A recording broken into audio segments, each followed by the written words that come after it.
One of the things I appreciate about the role that I'm in is that it helps me see that leadership doesn't necessarily tie into title. It's how you show up in a space and in the way I need to show up, or how leadership looks for me is really elevating the people that I support. Welcome to Real Talk with Real Leaders, inspiration for radical freedom dreamers, a space where we uplift powerful voices, discover deep wisdom, and spark the courage needed to lead in today's sea of uncertainty. Together, we'll reimagine what's possible, one conversation at a time. I'm your host, Dr. Tracey Samone, Queen of Clarity and Care, and your go-to strategist, facilitator, and coach, helping social impact leaders and organizations get unstuck and get things done. Today, we have a fabulous leader lined up, but first, let's anchor down in the Anchor Way. The Anchor Way is a leadership framework designed to help leaders move forward with clarity, connection, cohesion, care, and courage, even in turbulent waters. Let's take a closer look. Think about leadership like a boat. To move through uncertain waters, it needs to be well-built, well-guided, and well-powered. Every boat is built from something. At the foundation of effective leadership are three essential materials. Clarity, a grounded understanding of where you're headed and why it matters. Connection, the ability to build trust, communicate honestly, and stay rooted in relationships. And cohesion, the alignment between your values, your vision, and your daily decisions. This is what effective leadership is built on. Without it, the structure is fragile, no matter how bold your vision or how skilled your team. Aboard every boat are essentials for the journey to help you set direction, carry the work, and guide your people. The first is the compass, your direction. It represents your vision, your priorities, and your sense of purpose. It helps you stay oriented even when conditions around you are shifting.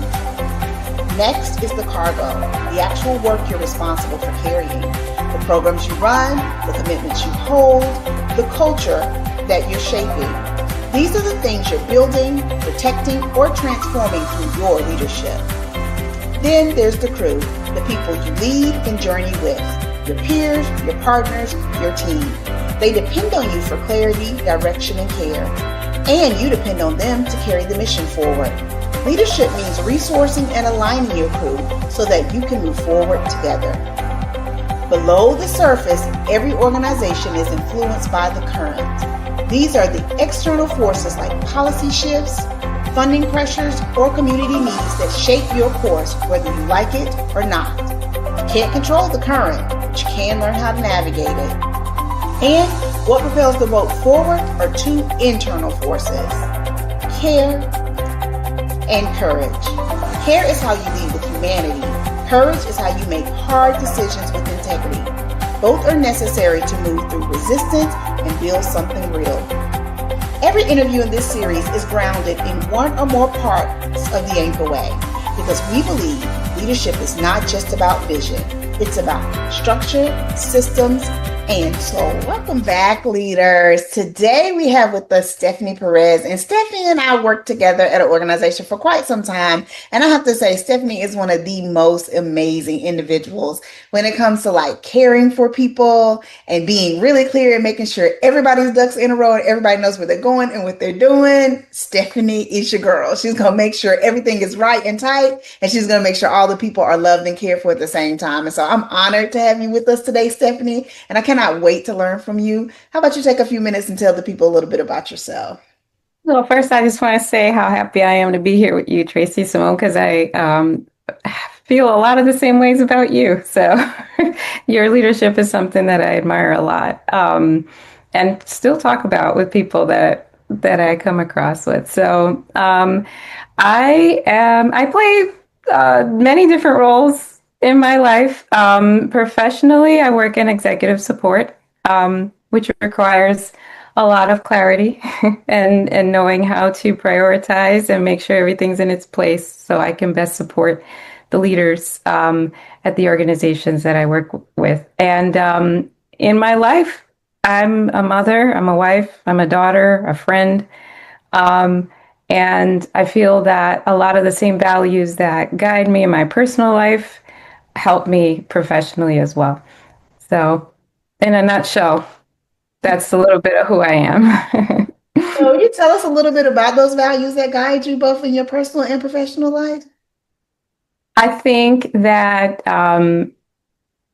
most important, or some of my non-negotiables, have always been empathy, integrity, and humility. Um, those those values have served me well in life and then professionally as well. Mhm. I feel like those are like great words to describe like the essence of who you are, who I know you to be. It's always been very a lot of humility, a lot of integrity, and a lot of empathy for everybody that you're working with. So I can see those values in you and in the Well, work. thank you. It's I feel like I like repeating them to myself to remind myself to live by them. So, thank you.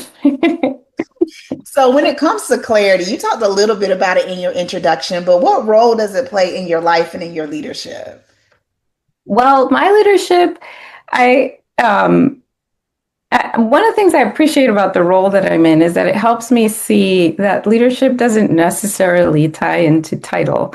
It's how you show up in a space, and in the way I need to show up, or how leadership looks for me is really elevating the people that I support. So, in executive support, like you might not see what I'm doing most of the time. And if you're not seeing it or asking about it, it's because I'm doing it well. And so I'm trying to put out the fires and look around corners and make sure everything is where it needs to be. So in my case, the executive that I support can show up where they need to be, and have full confidence that everything's going to be okay. Everything that needs to be in order is where it needs to be. So that kind of trust, I think, leads to clarity that everyone knows what to expect. But that requires I think that's where I find myself leaning into empathy, kind of thinking, okay, if I'm supporting someone that's showing up for a big speaking event, what do I need to do for that person? Maybe they're not a natural born like extrovert that loves to be in front of a crowd. Well, what do I need to do for this person to make sure that they can show up and, in our case, working in nonprofits, like push the mission forward and really like focus on the words that they need to say in the most confident way that they can. So, that's an example of how I use those types of values to help people shine, and I enjoy doing that. I love that example. It's like it's almost like for you, if you're doing your work well, nobody knows because everything is going smoothly, but it's felt when it's going smoothly, but it's also felt when it's not. Like, it's like, wait, where's the, how do we, when do we? So, like, the work that you do supporting executives holds everything together. And a lot of people don't know what's going on behind the scenes to make this executive and this mission and this organization run like a well-oiled machine. Is somebody making sure all the T's are crossed, all the I's are dotted, all the emails are responded to, the calendar is in order, you know where you're supposed to be and when you're supposed to be there. It's such a powerful position to play that a lot of people don't even know that what's going on behind the scenes. Yeah, it's a lot of competing priorities, and I think another way to lead in this kind of role too is to remember two things. Everybody's human, and so you're supporting a leader, but that's just one aspect of them. They have a whole life. They have their own families. There's a lot going on, and so when you are in a role like this, you really you really pick up on the nuances and of the whole person in order to support their leadership. Being a leader means serving others. In their case, it means they're the face that you see. In my case, serving that person in that I'm elevating the work that they do. I'm clearing out things. I'm looking for obstacles. I'm And giving them space too when things might outside of work might not be going great. And I might have insight into that. And so, what can I do to make them be able to perform to the best of their ability during a difficult time? So, it's a lot that goes into the role. It does require a lot of you, but it is very satisfying. So a lot of clarity is around like having alignment. Is there a decision that you've made recently that you felt like deeply aligned with, and how did you arrive at that? Like, how did you arrive there at clear alignment that I know this is the best decision to be made?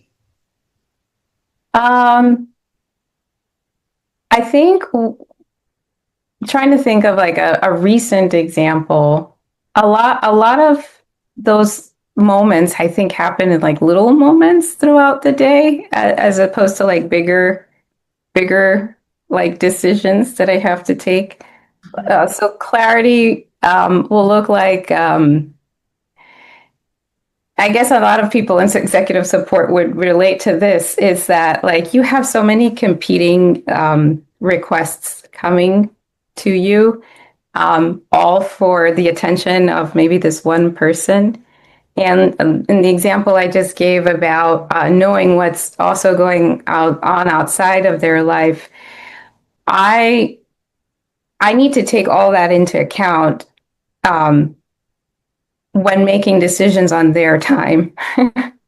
And so it seems simple, but it really is more complex than that.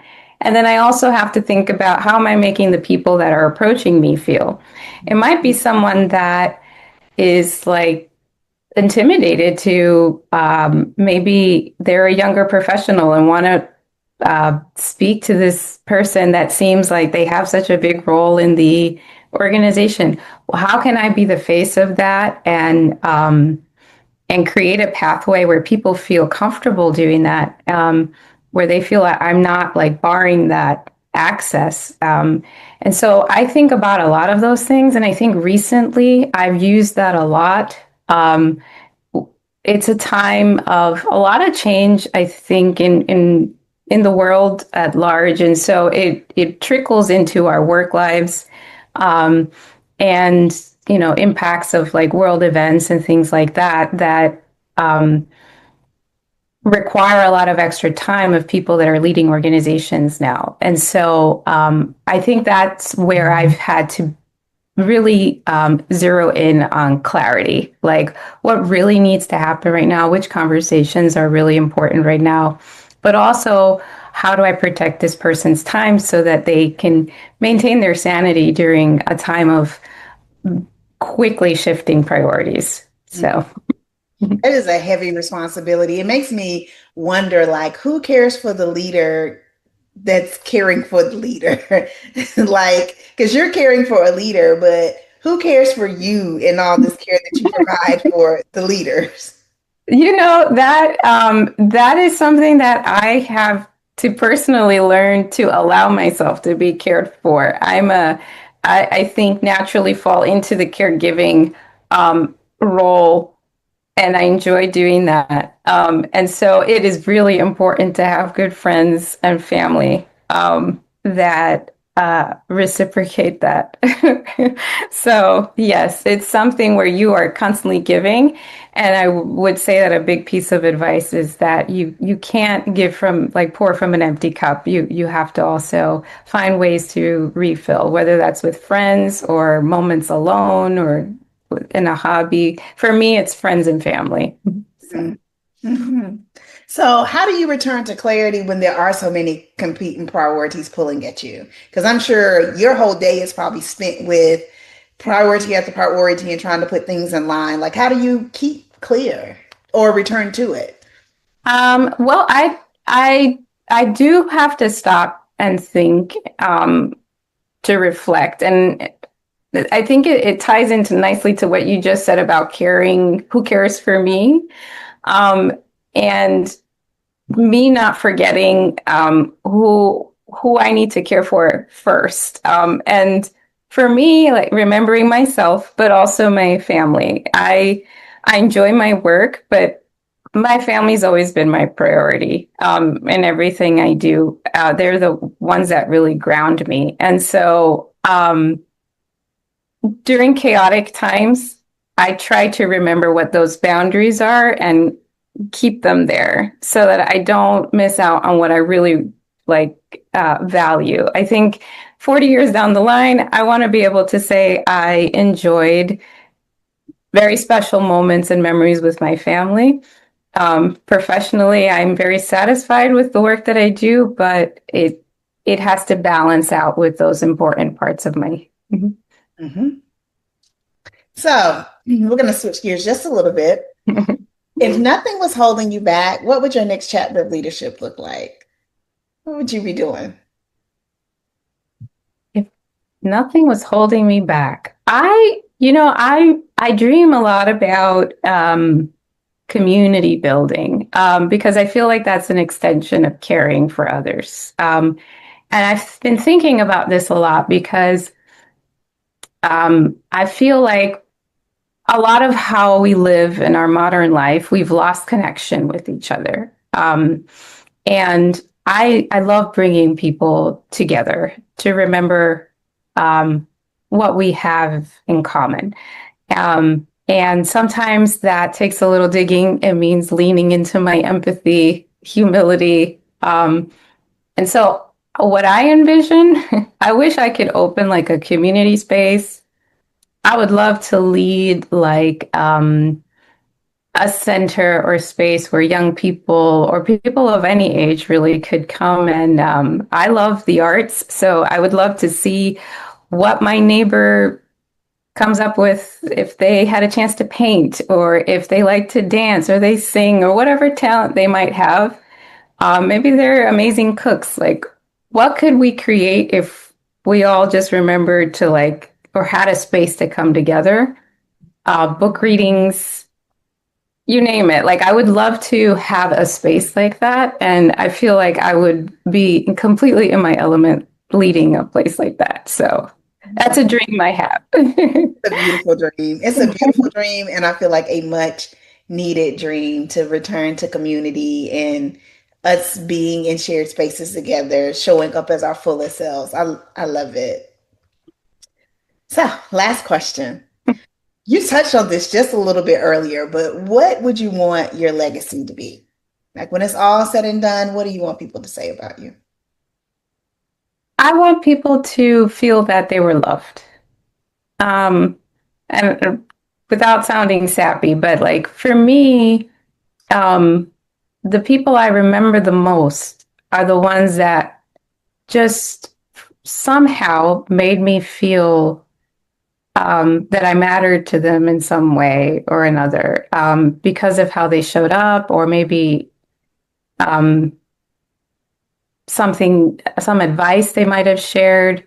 Usually without me asking for it. They just wanted to do that. And so those are the people I admire. I see people like that every day. I know sometimes we get caught up in the negative that we hear, but there's a lot of good people out there that are doing good things. And I want to make sure that I want to be one of those people. So like I never like want to say I am. I want to always say I'm working towards that, so I don't forget to that it's something we need to work at. And so that's the legacy I'd like to build. I want more than anything my kids to see that and to hopefully take that as their legacy and pass it on to their children as well.